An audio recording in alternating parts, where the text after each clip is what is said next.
투쿠평 난세일기 저자 김용옥 출판사 통나무 2023년 6월 15일 출판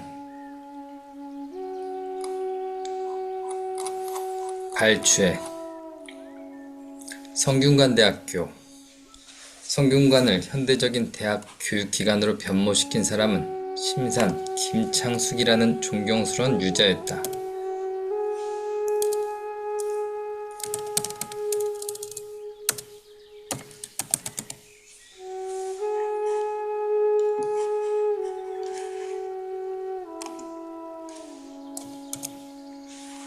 심산은 진실로 치열한 독립운동가였으며 매사에 정의로운 판단력을 잃지 않은 심오한 민족주의자였다.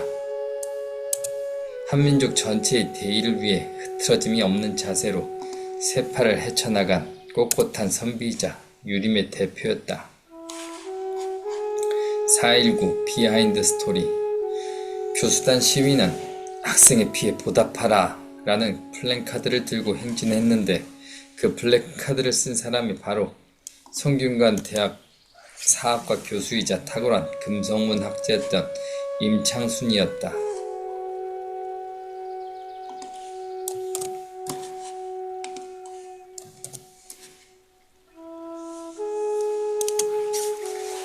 윤석열 이력 일정 수준 이상 초과 생산한 쌀의 정부 매입을 의무화한 양곡관리법을 윤석열은 거부했다. 자곤 오늘날 우리가 교양이라고 부르는 대부분의 사람들은 자기 언어를 상실한 서양 언어, 자곤, 특수 전문 용어에 복속된 인간들이다. 자곤을 벗어나 그 자곤이 형성된 삶의 자리를 오늘 여기 우리 삶의 자리로 옮긴다는 것은 무한히 심오한 노력을 요구하는 것이다. 그러한 자곤이 사라질 때 철학은 우리 삶이 되고 시가 되고 노래가 될 수 있을 것이다. 학자의 자세 나는 학자와 만날 땐 반드시 그 학자의 사상을 개관하고 만난다. 그러니 새로 공부해야 한다. 늙어서 내 생각을 펼치기도 바쁜데 남의 생각을 생으로 새로 공부하는 작업은 전후 맥락을 불문하고 곤욕롭다.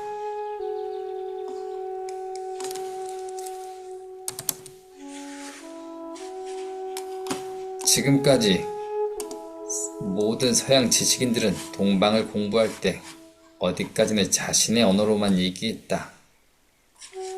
화이트헤드 왈, 프레데릭 코플스톤 왈, 전 서양 철학사가 플라톤의 각주에 불과하다는 유명한 말을 했다. 이 말이 유명한 이유는 말을 듣는 모든 사람들이 과연 하고 수긍한다. 그런데 모든 사람들이 의견 일치를 보이는 가장 대표적인 서양 철학사를 쓴 프레데릭 코플스톤, 영국인이며 가톨릭 제수이트 신부. 코플스톤은 플라톤이야말로 파르메니데스의 각주라고 말했다. 파르메니데스 65세 때 아테네에서 젊은 소크라테스와 대화를 나눴다는 진술이 신빙성이 있다.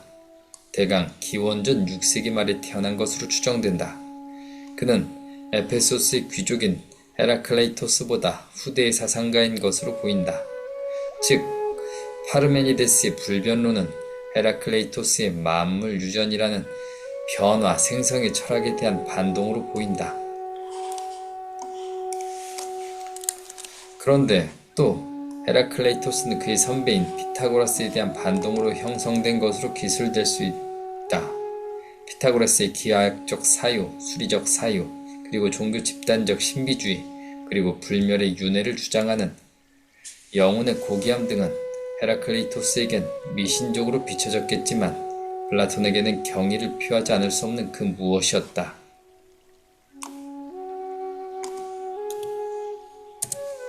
이원론의 계보 플라톤의 이데아는 헬레니즘 윤리학설로 발전하고 그것은 결국 아주 악질적이고도 폭력적인 유대교, 기독교적 종교이론 그리고 초대교의 완고한 캐리그마의 독선과 결합되면서 중세 암흑기를 연출한다.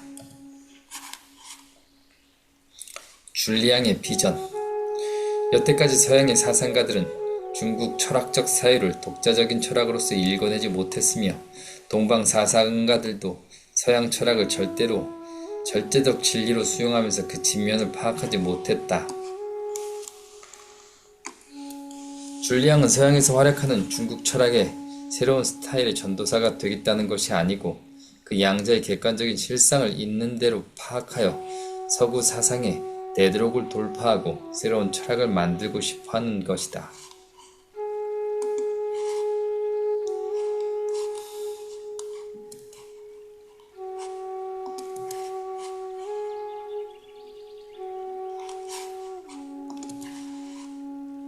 존재론. 대체로 존재하지 않는 것을 존재한다고 설득하는 데서 생겨난다. 천황제. 전후에 천황제의 끔찍한 죄악을 피부로 느끼던 일본 양심 세력들은 천황제 폐지를 갈망했고 그런 분위기가 무르익어 있었다.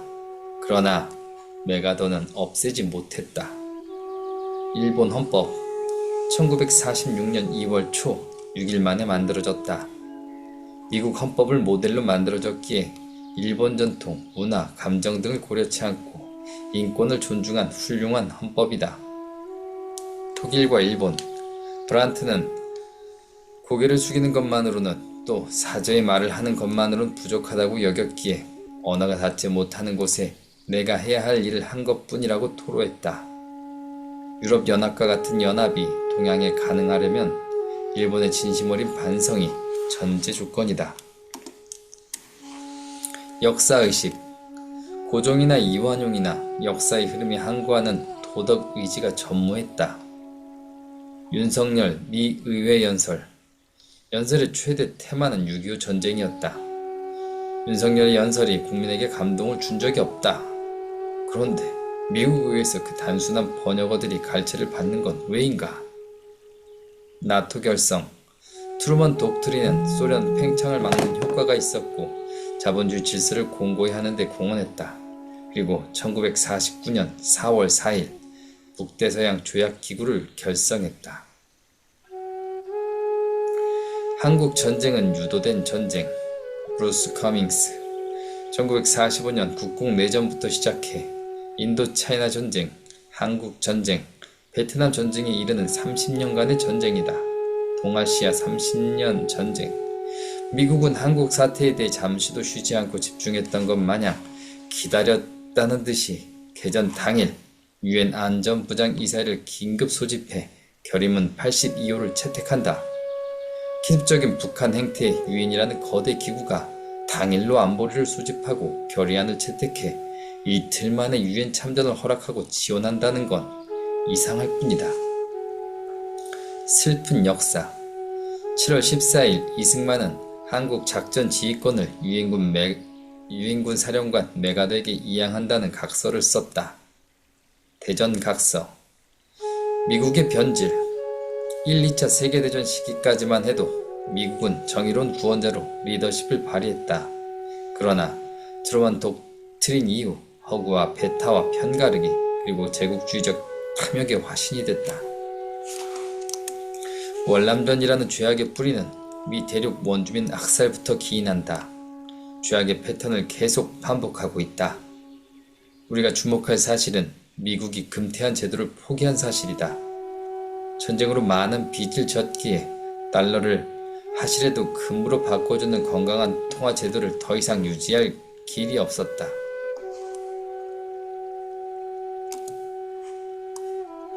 금태한 제도를 포기한 후 달러는 허구적 숫자가 됐다. 그러나 여전히 세계의 기축통화로의 권위를 잃지 않았고 EU의 핵심은 금력과 무력이다. 무력과 연동한 기축통화로의 달러 가치에 반발한 나라가 중국이다. 사실 달러의 신성함은 이미 다방면에서 깨지고 있다. 우리 민족의 자긍심, 고조선의 홍익인간 정신, 화랑의 풍류, 유교의 민본정신, 존재 해탈과 무라의 평등을 말하는 불교 전통, 마음을 직지하는 선불교의 외침, 독립운동, 통합운동 등이다. 베토벤. 슐러, 모차르트, 베토벤이나 슐러나 모두 고전주의 시대의 예술가다. 베토벤은 서양의 고전주의 음악을 대표하는 작곡자이고 슐러는 고전주의 극작가이자 시인이다. 슐러는 괴테와 더불어 독일 고전주의 2대 문호로서 꼽힌다. 베토벤은 슐러보다 11살 어리고 슐러는 괴테보다 10살 어리다. 베토벤은 모차르트보다 14살이 어리다. 베토벤은 모차르트를 만났고 평생 그의 음악을 자신의 음악적 양식으로 삼았다. 약제사 동식군 이야기 6년 동안에 1만원 You Raise Me Up 원로의 노르웨이 아이리시 듀오인 시크리트 가든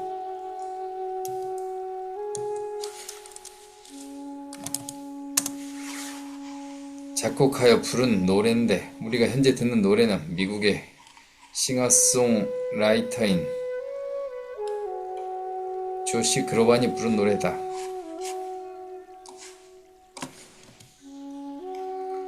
공감, 최고의 순간은 2번 반복되지 않는다. 공감, 사실 사람들이 내 계획을 아는 것이 좋은 이유는 또다시 포기할 가능성이 크기 때문이다. 방사성 핵폐수, 일본은 핵폐기물 오염수를 해저로 수킬로 터널을 뚫어 태평양 어디로 방류하는 것이다. 그 어디는 공개하지 않는다고 한다. 사찰단의 명단도 밝히지 않는다고 한다. 하여튼 어디다 버리든 빠른 시간 내에 우리 주변 바다에 도착한다. 우리나라 어업의 파멸은 물론 우리 식탁과 삶이 모두 파괴된다. 어쩔 수 없는 동의. 우리나라는 중국과 관계를 단절하고 생존할 수 없는 나라다. 미국은 겉으로 중국을 배제하는 듯 하지만 경제적 신뢰를 위해서는 중국과 합작한다. 그럼 한국은 바보가 된다. 중국 시스템. 중국은 국군이 없고 당군이 있을 뿐이라는 것. 당의 조직이 항상 행정 조직 위에 있다는 것. 그래서 당권 장악이 국가 행정 체계의 수반이 되는 것보다 더 중요하다는 것. 중국 공산당 전국 대표 대회가 중화인민공화국 전국인민대표 대회보다 더 중요하다. 즉, 국가 주석보다 당 총서기가 되는 것이 중요하다. 물론 대부분이 양자를 겸임한다. 그런데 당 총서기가 되는 과정은 공산당원 1억 명 중에서 중앙위원 205명에 들기까지 엄청난 실적을 쌓아야 하고 중앙위원회에서 정치국 위원 25명에 뽑혀야 한다. 또다시 그 25명으로부터 정치국 상무위원 7명에 들어야 하고 또다시 7명 중에서 총서기 1명이 선출된다. 그리고 더 중요한 건 총서기의 임기가 격대 지정, 즉 10년의 중간에 다음 때의 리더를 미리 정해놓는다는 뜻이다. 격대 지정이라는 등소평이 만들어 놓은 관례에 의해 10년으로 규정되어 있다는 것이다. 그렇다면 중국 정치는 리더가 되는 매우 엄정하고 객관적인 저구제가 있고 또 주기적인 리더십의 체인지가 보장되어 있다면 과연 그것을 공산주의라는 컴컴한 베일로 다 묶어버리고 무시할 수 있겠는가?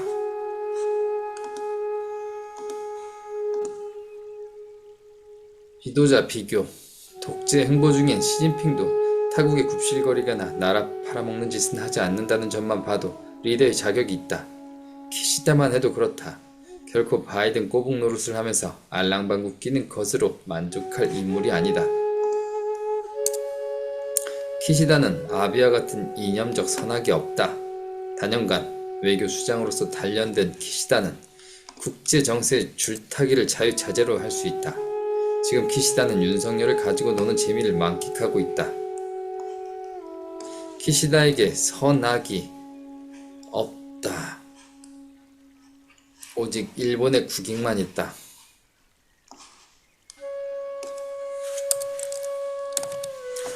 그런 키시다에 비해 윤석열은 선악의 이원적 가치만 있다. 미국 자유주의를 찬양하고 공산주의를 박멸해야 한다는 괴이한 구호로 머릿속에 꽉 차 있는 것이다. 과연 우리는 바른 리더를 선출하는 바른 정치 시스템을 가지고 있는 것일까? 신학자 텃세. 신학을 하는 사람은 신학 서클 외부의 사람이 신학을 얘기하거나 신학 서적을 내면 매우 불쾌하게 생각하는 성향이 있다. 한 목적적 의도를 깨버리거나 자기들이 생각하는 언어의 규칙에서 벗어나거나 하면 몹시 기분 나빠하는 것이다. 도울의 구약론 폐기. 구약은 애초에 이스라엘 민족과 야훼 사이에 성립한 계약이다. 새로운 계약이 유효하려면 헌 계약은 파기해야 한다. 구약이 신약 이해를 위한 보조 자료로 존속하는 것은 허용될 수 있어도 신앙의 대상이 될 수는 없다. 그것은 유대인이 삼국유사를 거부할 이유가 아무것도 없는 것과 같다. 유동식 교수는 말했다. 구약 읽을 시간 있으면 삼국유사를 읽어라. 최병헌 목사. 아펜젤러 사후 황국이로선 최초로 정동교회 담임 목사가 된 최병헌은 훌륭한 유학자였으며 끝내 유학자의 길을 버리지 않았다. 서양 지천과 동양 지천이 결국 같은 하나님이라고 생각했으며 동양 지천에는 죄를 용서하시고 사랑하시는 인격성이 좀 부족할 뿐이지만 공자가 말하는 모든 세속 윤리는 기독교인의 신앙체계, 즉 삶의 체계로서 받아들여야 한다고 생각했다. 그는 편협한 배타주의 입장을 취하기보단 각 종교의 역사와 교리를 객관적으로 이해하려는 노력을 기울였다. 변선환 목사. 변선환 목사님은 한국 역사 미래를 걱정하는 논문을 쓰시다가 책상에서 좌탈하셨다. 오늘의 한국은 서구 근대화를 피상적으로 모방하지 말고 한국 종교 속에 움트고 있었던 적극적인 요소들과 만나면서 참으로 알찬 한국적으로 토착화된 근대화 모델을 만들어가야 하는 것이다. 변선환과 김용옥.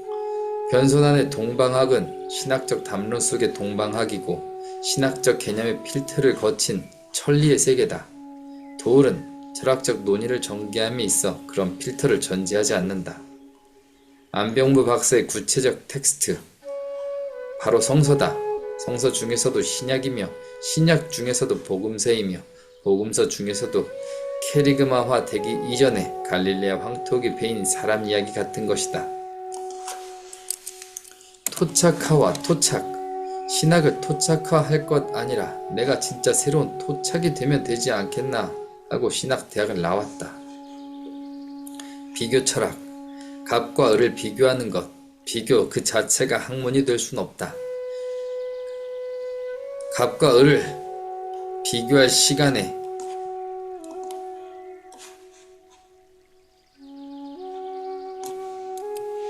갑을 공부하고 을을 공부해야 한다. 갑과 을은 따로따로 연구해야 한다. 배타성. 기독교 신학 최대 문제는 배타다. 배타의 본질은 독선이다. 그래서 제사를 우상 숭배로 보는 시각이 생겼고 많은 유학자 기독인들이 희생당했다. 그것이 오늘날 폭력적인 대형 교회로 발전했고 친미 정치 세력으로 확산했다.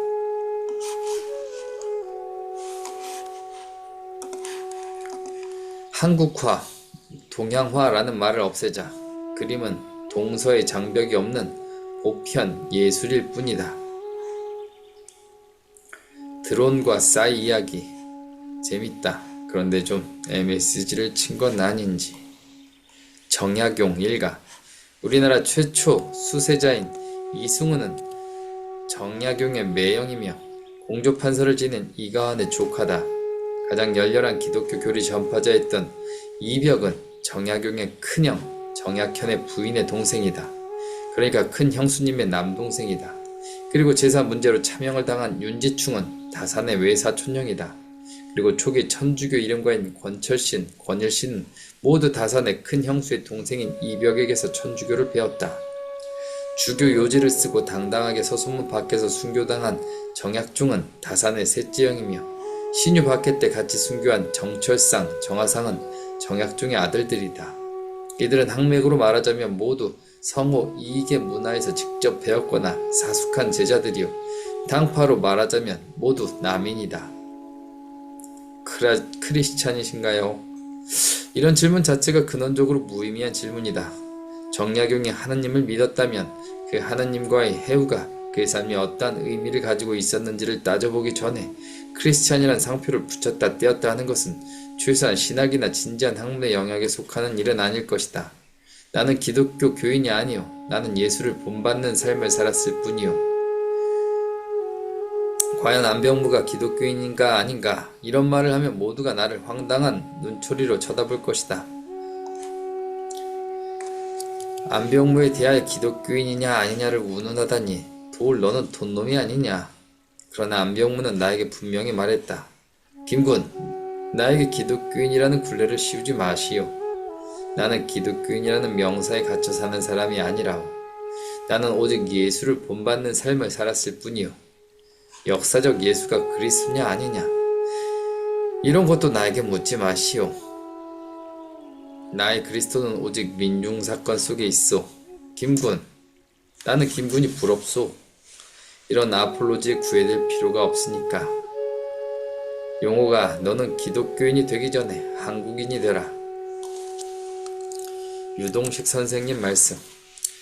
최초로 한국에 들어온 선교사 알렌이 인천 부대에 정박한 높은 배에서 계단을 밟고 내려올 때 그 뒤에서 서양 종 강아지가 한 마리 따라 내려오고 있었습니다. 기독교가 전파하는 하나님이나 예수가 모두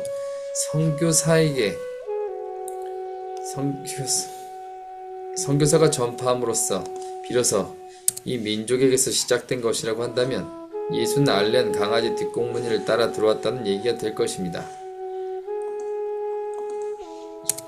신학자로서 내 일생은 바로 이 아이러니를 해결하기 위한 노력이었습니다. 예수나 하느님은 전도된 물건이 아니다. 그것은 알렌이나 천주교 신부들이 가져오기 이전 저 고조선 태고로부터 이 민족을 감싸고 있었던 영성이요 풍요다. 기독교는 서양 것이 아니라 우리 것이다. 기독교 제국 비판. 로마 제국은 사라지고 대신 기독교 제국이 들어섰다. 안병무는 이 사건이야말로 세계사의 방향을 결정지은 가장 비극적 사태라고 말한다. 화이트헤드도 갈릴리 집행의 겸손과 사랑의 비전은 어느덧 사라져버리고 메시아에 대한 오석의 관념만 정착되었고 하느님을 로마 황제상으로 형상화하는 우상숭배를 통해 기독교라는 종교체계를 형성했다고 확언한다. 오늘날 교회는 대체로 로마 황제교의 변태라는 것이다. 천주 시르의 반박. 기독교를 동방에 전한 선교사들 중에 가장 계명하고 심오하고 온건한 인물인 마테오 리치만 해도 그의 대저 천주 시르를 통해 하느님은 새로운 개념이 아니라 이미 상서나 시경에 나오는 상제 인격성 속에 구현되어 있는 중국 토착적인 사유라는 것을 설득했다. 그러나 어려서부터 낭독해온 지성인들이 어떻게 동화, 이화작용을 통해 스스로 생성하는 풀 한 포기 자체 신비를 목수의 조립과 같이 저차원의 물리적, 기계론적 레벨에서 논의할 수 있겠는가? 그러므로 하느님이라는 신묘한 존재는 구체적인 장소에 고착되지 않으며 변화무쌍한 운동을 실체화될 수 없는 것이다. 그것은 결국 존재자가 아니다. 끊임없이 음과 양이 번갈아 들면서 조화로운 법칙을 만들어가는 것, 그 자체가 궁극적인 하나님 모습일 뿐이다. 그러므로 우리 인간은 하나님의 도를 내 실존 내로 계승해 구현해야 한다. 그게 바로 선이요 도덕이다. 그 하나님의 도를 내 존재 내에서 형성해 나가는 것이 나의 본성이다. 해방신학. 남미 해방신학의 본모습을 보여주는 홍인식 목사의 책에는 이런 이야기가 실려있다.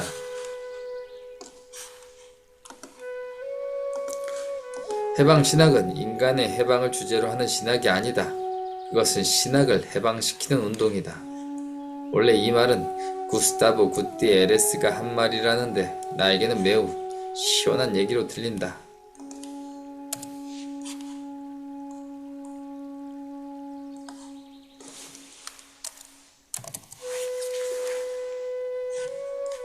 사단 칠정론의 발단, 정지훈. 이택의 제자 중에 한 사람인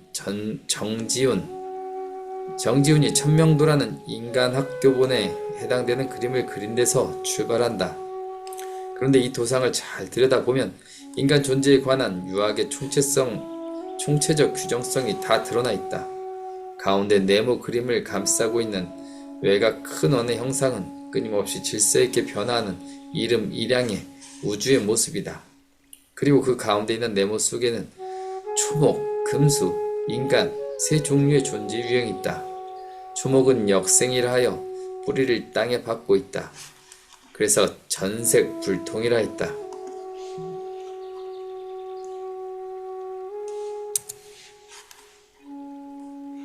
운동성이 없다는 것을 나타냈다.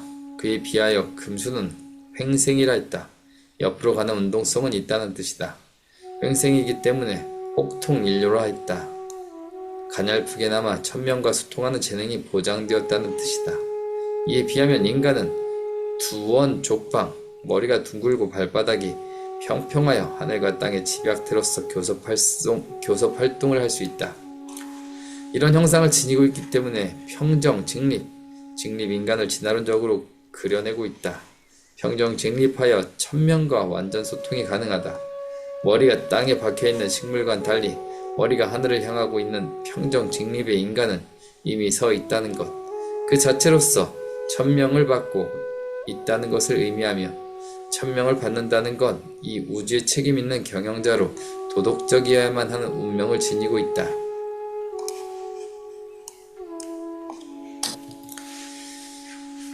그림 원 아래 제일 꼭대기에 리라는 글자가 반으로 쪼개져 있고 그 사이에 천명이라는 글자가 들어있다. 이것은 인간이 태극의 리를 천명으로 받는다는 것을 의미하며 그 도덕성은 바로 아래에 두 개 작은 원으로 표현되고 있다. 윗 원이 바로 사단이고 아래 원이 칠정이다. 결국 인간이라는 우주론적 존재는 이 사단과 칠정에 의해 규정되는 것이다. 사단이란 내게 단서란 뜻인데 이것은 맹자가 공손출하는 제자와 인간이 인간다워야 하는 도덕적 근거를 인간의 마음에서 찾는 논의를 하는 과정에서 나오고 있는 말이다. 인간은 도덕적 존재일 수밖에 없다. 인간 본성에 내재하는 도덕적 덕성은 인의 예지로 범주할 수 있는데 그것이 표현되는 마음의 단서가 바로 사단이라는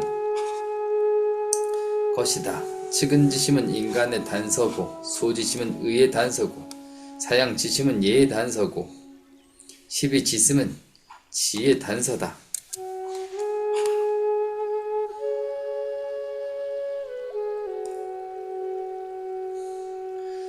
측은한 마음, 부끄러운 마음, 사양하는 마음, 시비를 가리는 마음이 곧 인간의 조건이라는 것이다.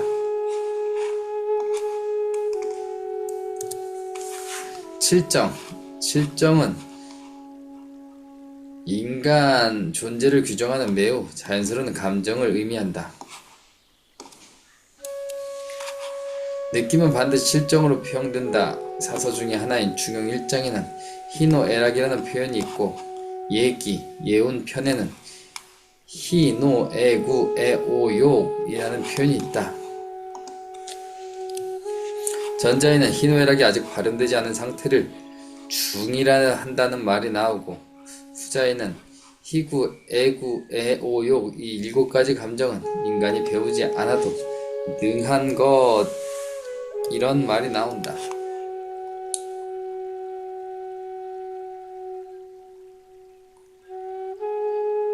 퇴계의 수정에 대해 당대 학계의 도전.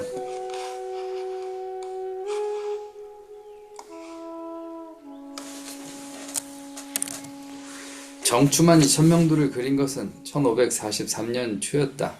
그로부터 10년이 지난 후에 추만은 이 그림에 대한 수정을 퇴계에게 요청했다. 퇴계는 아래 원의 옆에 쓰여져 있는 사단, 발월이, 칠정, 발억이라는 도설의 어감이 너무 느슨했거나 좀 애매하다고 생각했는지 그것은 사단은 리의 발현이고 칠정은 기의 발현이다 라고 고치는 것이 좋겠다고 했다. 성추만은 퇴계의 견해를 따라 그렇게 새 그림을 그려 서문을 쓴 것이 1554년의 일이었다. 퇴계가 사단 칠정을 기지발로 적절하게 나누어 이야기한 것은 매우 이례적이다. 동방인에게 있어서 리는 추상적 원리, 도덕적 근원, 보편적, 법칙하는 것을 의미하는데 리라는 개념이 불교 이전에는 별로 기와 대립되는 우주론적 의미를 지니지 않았다. 리는 기에 오염되지 않는다. 리는 물리적 운동성을 갖지 않는다. 그래서 도덕적으로 순결하다는 것이다. 그것을 성리학에서는 리는 무위하다 라고 말한다. 측은지심, 인지,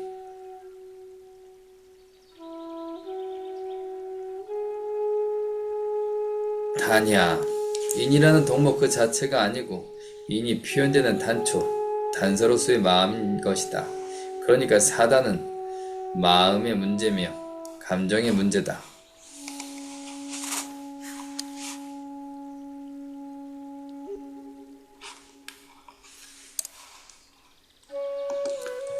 실정과 구분되는 특별한 존재론적 사태가 아니다. 리도 기 속에 포섭되는 조리일 뿐이다. 기를 초월하고 관장하는 초월적 존재가 아니다. 이렇게 되면 초월론과 내재론이라는 인류 보편사적 문제가 사단과 칠정의 논의에 다 포섭되는 것이다.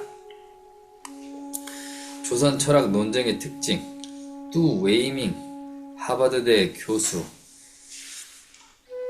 뚜 웨이밍은 중국 역대의 논쟁은 모두 자기 말을 반복할 뿐 상대방 언어에 직하여 답하지 않는다. 이런 정황은 기독교 문명에서 일어나는 모든 논쟁에도 적용된다. 그것은 도구마끼리의 싸움일 뿐이다. 그러나 4.7 논쟁은 상대방 논의를 한 줄 한 줄 따라가면서 진행한다. 그리고 상대 비판을 수용하면서 자기 견해를 개진하고 또 수정한다. 이런 집요한 논쟁은 세계사에서 유례를 보기 어려운 것이다. 논박 양상, 퇴계는 계속 자기 주장을 디펜드하는 입장이고 고봉은 논리적 허점을 파고 들어간다. 고봉 입장은 고전에 기초하고 있어서 이런론의 입장이 이언론의 입장보다 논리적으로 디펜드하기 편하다. 호발설, 사단에 주안점을 두면 주리설이 되고 실정에 주안점을 두면 주기설이 된다. 주리설은 퇴계를 신봉하는 남인계로 흘러갔고 주기설은 율곡을 통하여 서인계열로 흘러갔다. 결국 사단 칠정론은 찜찜한 과제를 남겨놓고 끝났다. 영어가 인간 사유의 기준이 될 수 없다. 안병무가 언젠가 이런 말을 한 적이 있다. 한국인들에게는 나, 이씨가 없다. 우리만 있을 뿐이다. 어머니 말에서 순결한 우리말에는 주어가 없다. 주어가 근원적으로 필요가 없기 때문이다. 우리 언어 자체가 영어화되어 버렸다는 것이다. 그것을 한국말을 쓰고 있는 자들 본인이 알아차리지 못한다. 그래서 국어학조차도 영어학에 종속되는 희한한 현상이 벌어지고 있다. 그러나 조선주의 부녀자들이 쓴 언문서 한들을 보면 거의 주술 구조를 가지고 있지 않다. 개벽이 없고 목민만. 조선 왕조 문명의 라스트 챕터. 다사는 기독교를 만났다. 그러나 그 해오는 어디까지나 조선의 학문 속에서 이루어진 것이다. 그는 개념적 틀 속에서 기독교 위치를 찾으려 했다. 다사는 서양이라는 권위주의 틀 속에서 기독교를 수용했다. 그 원천은 서양 과학이고 현실적 힘의 우위였다. 서구열강 함대에 막강한 위상이 없었더라면 과연 기독교 전파에 귀를 기울일 자가 있었을까? 다산의 의식구조. 다산이 단 한 건의 한글 서한이나 시조 한 수도 남기지 않았다는 사실. 그의 형 약전이 서민을 위한 서민 생활에 자산 어보를 지필하면서도 물고기 한글 이름을 한자도 써놓지 않았다. 수은의 문제의식. 수은은 조선의 멸망이 조선의 민중의 구원이라고 생각했다. 왕조는 멸망해도 백성은 멸망하지 않는다. 난군은 있어도 난국은 없다. 왕조를 멸망시켜야 할 판에 기독교를 수용한다는 건 왕조보다 더 지독한 억압의 수직 구도를 새로 도입하는 것이다. 하나님은 하늘 꼭대기 옥경대에 앉아있는 상제로서 세상 사람들의 삶을 다 관장한다고 말을 하니 허무지설 아니런가. 또 하나의 픽션이 왕보다 더 무서운 세계 전체를 파멸로 휘몰아갈 수직과 연약의 폭력이다. 서양 종교는 초월적 절대자의 존재성을 전제하고 그 존재에게 내 운명을 맡기는 절대적 복속을 신앙으로 삼는다. 그러나 동학은 무위이화를 전제로 한다. 하나님 자체가 세계와의 관계에서 조작적인 개입이 없이 스스로 변화를 추구한다. 하느님과 인간은 세계 생성의 동반자일 뿐이다. 하느님은 인격적인 존재인 동시에 철저히 비인격적인 생성이다. 민족 신학 핵심 안병문 말한다. 시시각각 변하는 민중 부름에 우리는 참여해야 하오. 우리가 건방지게 민중의 진로의 차트를 설계할 순 없소. 민중은 자기 추월체란 말이오. 민중은 자기 파멸의 공경에서도 스스로 하나님의 소리를 듣고 새로운 진로를 개척할 것이오. 안병무가 말하는 하느님도 전지전능한 하나님이 아니다. 역사는 결국 민중과 하나님이 서로 참여해 만들어가는 과정일 뿐이다. 천안군과 목천현, 직상현 이 세 고을이 순치의 관계를 이루면서 상호 발전 변천해 오다가 1914년 일본 식민지 정책의 일환으로 개편된 행정구역상 천안군으로 합군된다. 이 지역은 옛부터 조선 대륙의 중요한 센터로서 신라, 백제, 고구려가 항상 각축을 벌이는 곳이었고 조선시대에도 교통량이 가장 많은 곳에 속했다. 천안은 이별의 눈물이 뿌려지는 곳이기도 했다. 또 동시에 만남의 환희로 흥타령이 울려 퍼지는 곳이기도 했다. 왕건이 고려를 세웠을 때도 이 지역 사람들을 끝까지 저항하였다. 왕건은 목주 오성의 치열한 저항을 평정하고 우, 마, 돈, 장, 상이라는 비열한 동물 성씨를 내렸다고 한다. 목주의 이러한 저항정신, 반골기질은 17세 소녀 유관순의 항고에까지 이어지고 있다. 목천 특징 동경대전 재간행 사업의 필요성을 절감하던 중 목천이라는 새로운 거점에 눈을 뜨게 된다. 목천 사람들은 의리가 있었고 또 재력이 있는 사람들이 많았다. 변통이 있는 사람들이었다. 그리고 작업을 위해 사람들이 모일 수 있는 접근성도 좋았지만 엄폐도 쉬웠고 또 사방으로 도망갈 수 있는 지형적 이점이 많았다. 무엇보다 목천현은 재력가가 많았다. 동학의 호칭 동학은 교준이, 구세준이 하는 따위의 말을 쓰지 않는다.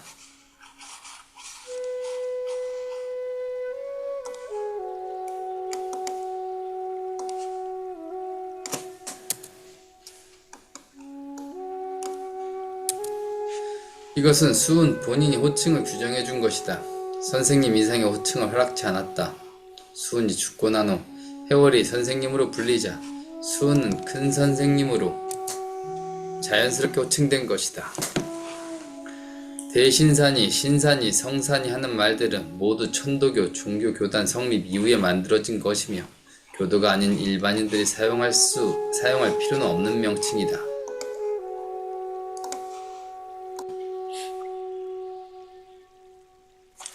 몽양 여운용 집안은 해월의 찌개, 단양군 남면 천동의 여규덕은 근세 정도를 지킨 존경스러운 정치인 몽양 여운용 작은 할아버지임을 밝힌다. 그리고 개미 3월에 해월을 찾아간 사람 명단 중에 있는 여규씨는 몽양의 친조부이며 여규덕의 형님이다. 몽양도 결국 동학의 기 속에 자라난 인물이다. 풍류 삼국사기에 나오는 최치원의 문장을 상세히 분석했다. 우선 그 뜻을 풀면 다음과 같다. 우리나라에 원래 고유한 현묘 지도가 있었다. 그 현묘한 도를 일컬어 풍류라 한다. 그 풍류의 가르침을 베풀게 되는 근원에 관한 기술은 선사라는 책에 자세히 실려 있다. 우리나라의 풍류라고 하는 것은 실 내용으로 들어가 보면 유, 불, 도 삼교의 가르침을 이미 포함하고 있고 중생을 깨닫게 하여 변화시키는 교육 이념이다.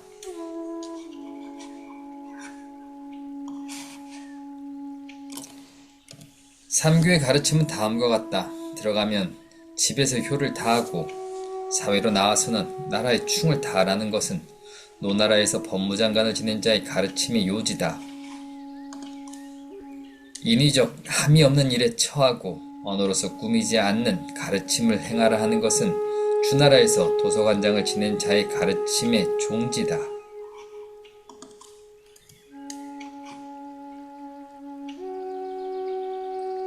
인간은 악한 짓을 하지 말고 좋은 일을 봉행하며 살아야 한다는 것은 천축국 태자의 교화의 핵심이다. 혐유지도 혐유하기 때문에 바람이다.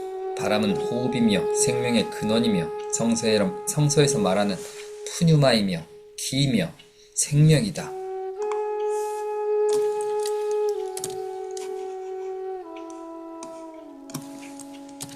도는 길이며 법칙이며 원리지만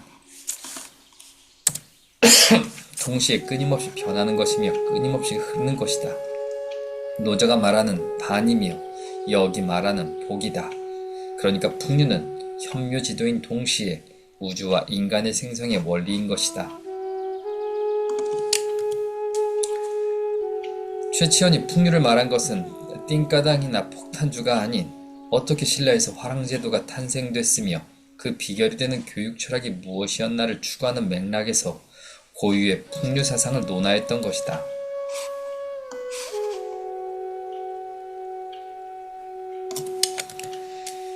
향제와 경제, 줄풍류와 대풍류. 경제라는 것은 서울 방식이라는 것이고 향제라는 것은 시골 놀이라는 것이니 당연히 경제를 기준으로 해서 시골의 촌스러운 풍을 비하시키는 의미가 암암리에 들어가 있다. 줄풍류니 대풍류니 하는 것도 별 의미가 없다. 줄은 풍류를 구성하는 악기가 현악기 쪽에 치우쳤고 대는 관악기 쪽에 치우쳤다는 말인데 실상 그렇게 나눠지지도 않는다. 지역 특성에 따라 그렇게 억지로 명명한 것뿐이다. 해금은 당 현악기로 분류되어야 할 텐데 전통음악에서는 활로 켜는 차련악기를 관악기로 본다. 구례와 풍류, 향과 경, 줄과 대 이런 말을 다 씻어버리고 나면 남는 것은 구례와 풍류뿐이다. 구례 풍류와 관련하여 놀라운 사실은 그 풍류방의 주역이 모두 양반의 극상계층 또는 엄청난 만석군 집안 사람들이다. 박범은 왈, 정악이라는 게 뭐냐? 결국 궁중음악이라는 말이지. 그러니까 산조라는 민속악은 민중 속에서 우러나온 변형된 음악이라고 해서 흐트러졌다고 말하잖아. 양반들의 입장에서 보면 물론 산조는 흐트러지고 빠르고 가볍게 흐르는 듯이 보이는 음악이지. 그런데 지방에도 산조나 재즈 같은 신화에만 있었던 것이 아니라 바로 풍류라는 고아한 정악이 있었던 거지. 그러니까 풍류는 아주 쉽게 말하면 향촌 사람들이 모여서 고상하게 연주한 궁중음악이라는 말이야. 쉽게 말하면 시골에도 정악이 있었고 또 서울에도 민속악이 있었단 얘기지. 서로 엇갈리는 복합적 구조가 우리 음악의 세계야. 우리가 깨달아야 할 것은 고등문화와 저등문화의 이원성이 사라지는 복합 구조가 풍류의 세계라는 것이다. 한국 교회 부흥 원인, 목사 설교 때문도 아니오. 여호와의 영성이 세서도 아니다. 그 핵심은 찬송가다. 찬송가가 아름답고 순결하기 때문이고 대중의 마음을 얻었기 때문이다. 서양에는 교회 성가대가 있는 경우가 많지 않다. 그러나 우리나라는 성가대 없는 교회란 생각하기 힘들다. 최현배와 한창기, 외솔이 한글 전용의 새로운 가능성을 개척했을 뿐만 아니라 우리말의 구조적 이해를 위한 독창적 견해를 조직하는 데 혁혁한 공을 세웠다면 한창기는 그 가능성을 보편화시켰다. 순수한 우리말의 심미적 본질을 자기 나름대로 발견하고 확장하고 대중화시켰다. 외솔의 한글 전용의 외침은 외로웠지만 한창기의 외침은 결코 외롭지 않았다. 외솔보다 대중적인 매체를 통해 현실적으로 접근했다. 외소론 어찌 보면 부정적으로 제약적으로 한글의 순수성을 고집했지만 한창기는 긍정적으로 포용적으로 한글의 순수성을 고집했다. 한창기의 원칙은 순수한 한국말이라고 하는 순화주의 원칙이 아니라 한국 사람이 실제적으로 사용하고 있는 구어적 현실의 원칙이었다.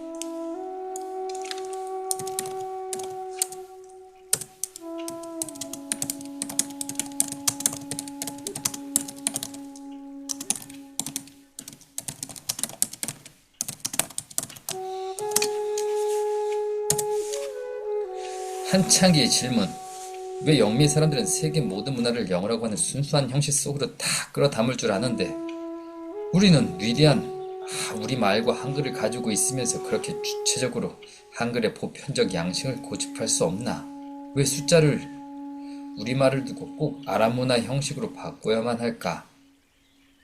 도올의 언어관. 나의 언어는 한국말이 아닌 인간의 말 그 자체다.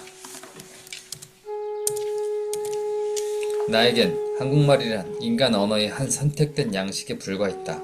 따라서 나는 국어순화주의의 본질적인 관심이 없었다. 내 언어는 인간이 자기 생각을 표현할 수 있는 모든 가능한 양식이었으며 나는 나와 동시대를 산 어느 누구보다 그러한 다양한 양식에 정통이 있다고 자부했다. 그러나 나는 궁극적으로 한창기가 우리말에 대해 지닌 섬세한 감각에 대하여 경복할 소지가 있다는 것을 발견하기에 인색한 사람은 아니었다.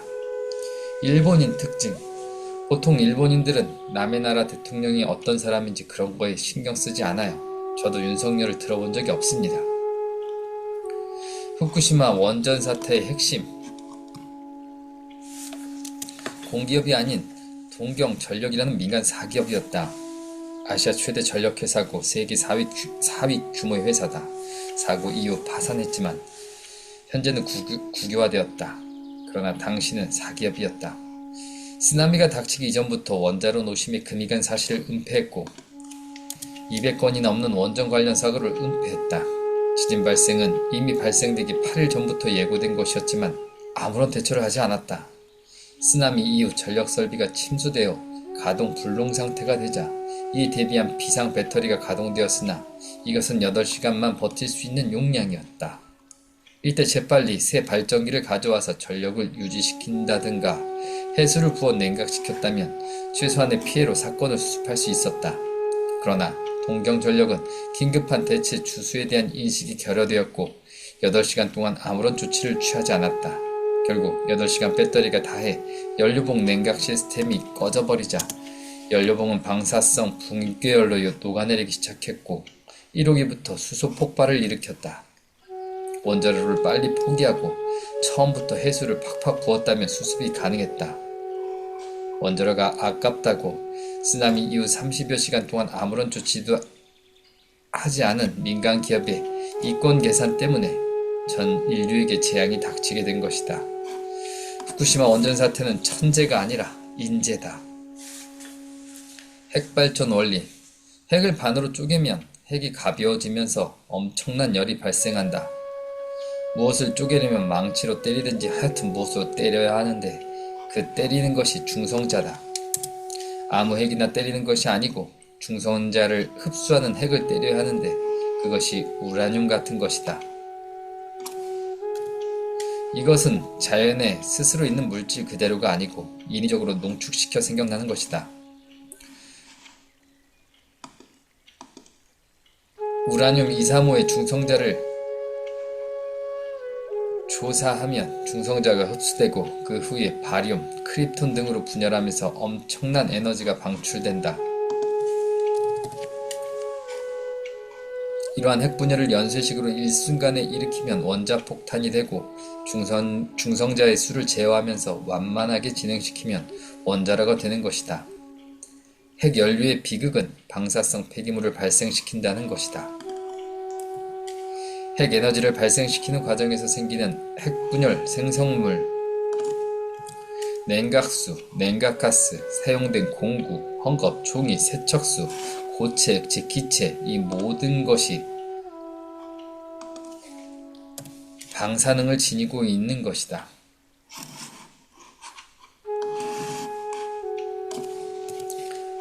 이 방사능을 지닌 물질은 어디든지 침전하면 거의 영구한 시간을 간다.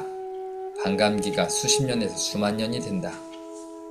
방류의 기만성, 공동 대처 필요. 동경 전력의 초동 부실 대처로 생긴 방사성 오염수는 현재 133만 톤이 축적되어 있으며 1060개의 특수 드럼통에 담겨져 있다.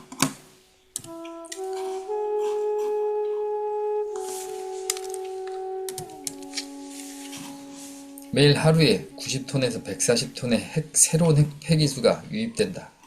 그런데 키시다 후미오 정권은 7월부터 하루에 500톤씩 태평양 어느 곳에 방류한다고 한다. 그 핵 폐기물 오염수를 해저 터널을 통해 수키로밖에 내버린다고 한다. 일본인들은 그 오염수를 태평양에 접한 자기 동쪽 해안선을 피하기 위하여 우리나라 동해 바다에 버리지 않으리라는 보장이 없다. 동네에서 불량한 건축이 시행될 때 바로 옆집에 있는 집에서 민원을 넣어주어야 주변의 이웃들이 같이 움직일 수 있는 명분이 생긴다. 지금이라도 러시아, 중국, 북한, 남한, 대만, 호주, 뉴질랜드 등의 태평양 도서지역 18개 국가와 연합해 공동 대처해야 한다.